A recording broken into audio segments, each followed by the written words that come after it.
అండి అందరికీ welcome back to my channel Rajeshwari మనుషులు. నచ్చితే కనుక సబ్స్క్రైబ్ అండ్ లైక్ చేయండి. ఈరోజైతే మా పాపకి ఫుల్ జ్వరం, నైట్ నుంచి హాస్పిటల్కి వెళ్ళేసి వచ్చినాం. ఎక్కడ పని అక్కడే ఉండిపోయింది. ఇప్పుడే పడుకోబెట్టేసా. చూడండి గిన్నెలు సగం గడిగా, ఇంకా కొన్ని అంతే ఉన్నాయి. ఇక్కడ పాలు కూడా విరిగిపోయినాయి. ఈరోజు ఏందో మరి. పన్నీర్ చేసి ఫ్రిడ్జ్లో పెట్టా. మా పాపకి ఫస్ట్ అవుట్ కూడా వేసా. తిన్నాక మళ్ళీ ఇందులోనే ఇంకో ప్లేటు ఇడ్లీ వేసాను అనమాట. హాఫ్ తిన్నది, హాఫ్ ఉంది. క్లాత్తో వేస్తా, ఎందుకంటే మొత్తం అంటుకొని గలీజ్గా అయిపోతుందని.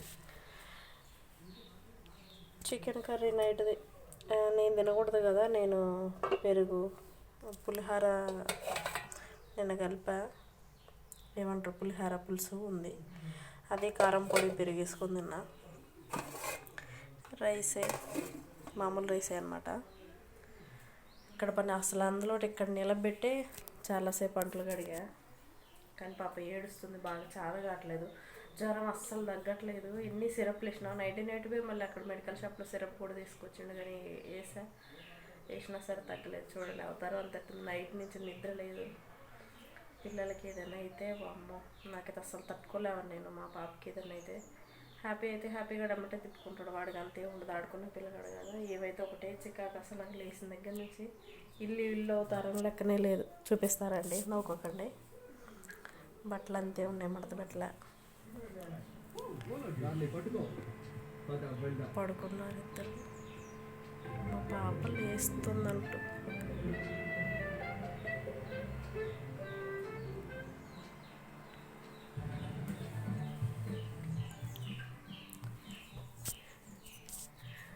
హ్యాపీగా మా పాప లేస్తుంటే జో కొడుతున్నాడు. పాప ఇప్పుడే పడుకోబెట్టి వచ్చినా. అస్సలు నాకు పిచ్చి లేస్తుంది అసలు ఈరోజు. మా ఆయనకి నిద్ర లేదు, అందులోటి కారుకి వెళ్ళేసి వచ్చిందనమాట. అందుకే నిద్ర కూడా లేదు మా ఆయనకి. పడుకున్నారు ఇద్దరు. అయినా సరే పడుకోబెట్టి లేచినా సరే మంచిగా ఉండట్లేదు, ఏడుస్తున్నారు, చెరకు పడుతుంది. బట్టలు కూడా ఇప్పుడే ఎండ వేసా అనమాట, ఆరబెట్టా. ఇప్పుడు టైం వచ్చేసి ఎగ్జాక్ట్గా 3 అవుతుందట్టుంది. అంటే బట్టలు ఎప్పుడో వేసా, అవి ఎండ వేయడానికి నాకు టైం లేదనమాట, ఆరబెట్టడానికి. ఇవన్నీ ఎత్తుకొనే తిరుగుతున్నా. అసలు నాకు చాలా గట్ల, నాకు జ్వరం వచ్చినట్టే ఉంది. ఇప్పుడైతే తగ్గింది. సిరప్లు తీసుకొని వచ్చినాం, తగ్గిపోయింది అన్నమాట. ఎప్పుడైనా చిన్నపిల్లలు ఇంట్లో ఉన్నప్పుడు ఎక్స్ట్రా సిరప్ అనేది ఉంచుకోవాలి. అది ఓపెన్ చేసి ఉంచితే అది బాగుంటుంది. మా పాపది మొన్న ఓపెన్ చేసి ఉంచి ఒక 15 days అవుతుంది. అది వేసా కానీ ఏమీ యూజ్ లేదు. మా ఆయన మెడికల్ షాప్ దగ్గరకి వెళ్ళి మనం తీసుకొచ్చినా సరే అది వేసినలే, కానీ అది కూడా అంతేం పని చేయలేదు. మరి పారాసిటమాలే కానీ పని చేయలేదు. ఇప్పుడు హాస్పిటల్కి వెళ్ళాక అక్కడ 2 ఇంజక్షన్లు సిరప్లు అవి ఇచ్చారు. ఇప్పుడు అవి బాగా పనిచేస్తున్నాయి. యాంటీబయాటిక్ ఇచ్చాడు అనమాట. ఏమైనా ఇన్ఫెక్షన్, బ్లడ్ ఇన్ఫెక్షన్ ఏమైనా ఉన్నా వెళ్ళిపోద్దని. అసలు వీడియో చేసేంత ఓపిక కూడా లేదు. కాకపోతే 2-3 days అవుతుంది ఒక్క వీడియో కూడా చేయక. ఆ కార్ వీడియో ఒకటి చేశా, అది కూడా టైం తీసుకొని. ఒకవేళ ఏసీ ఎక్కువ కావడం వల్ల జ్వరం వచ్చిందేమో అనిపిస్తుంది, కానీ ఆమెకి ఏసీ అసలు ఎక్కువ రాదు మా పాపకి. నా పక్కనే ఇటు చివరికి వేసుకుంటున్నా. ఇటు సైడ్ బాగా చలి పుడుతుంది అని ఆఫ్ చేస్తేనే ఉబ్బదిస్తుంది, వేసుకుంటే చలి పుడుతుంది. సరే చూడాలి, ఈరోజు అయినా కొంచెం జాగ్రత్తగా ఉండి పాపకి తగ్గిపోయే విధంగా. అందులో పర్ణశాల పండుగలు మాకు చర్చిలో. నైట్ వెళ్దానని రెడీ అయ్యా సరే, కానీ వెళ్ళలేకపోయా అనమాట. ఈమెకు అప్పుడే జ్వరం స్టార్ట్ అయింది. మళ్ళీ లేచి చికా చేసింది ఎవరని. ఇక్కడ దగ్గరే కానీ వెళ్ళలేకపోయింది. ఈ రోజున వెళ్దామని ట్రై చేస్తున్నా. ఒకవేళ వెళ్తే కనుక అక్కడ వీడియో పెడతా, చూసేయండి ఖచ్చితంగా. మా చర్చి పెద్దగా బాగుంటుంది. చర్చి పెద్దదనే కాదు, వాక్యం కూడా బాగుంటుంది.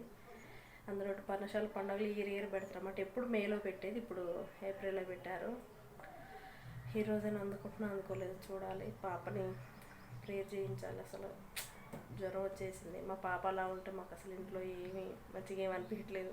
ఆమె నవ్వుకుంటూ తిరుగుతుంటే హాయిగా అనిపిస్తుంది. ఇప్పటి వరకు కూడా పని కాలేదు, అంత చిరాకు ఉంది. సో పని అంతా చేసేసుకొని పడుకున్నప్పుడే ఈ రుద్దిని కూడా సదిరేసుకొని మొత్తం పని అంతా చేసేసుకోవాలి ఇప్పుడు. సో ఈరోజు వచ్చేసి ఇదే వీడియో. నచ్చితే కనుక సబ్స్క్రైబ్ అండ్ లైక్ చేయండి. చిన్నగా మాట్లాడుతున్నా, అంటే పాప లేసిద్దేమోనని చిన్నగా మాట్లాడుతున్నా. Boy friends.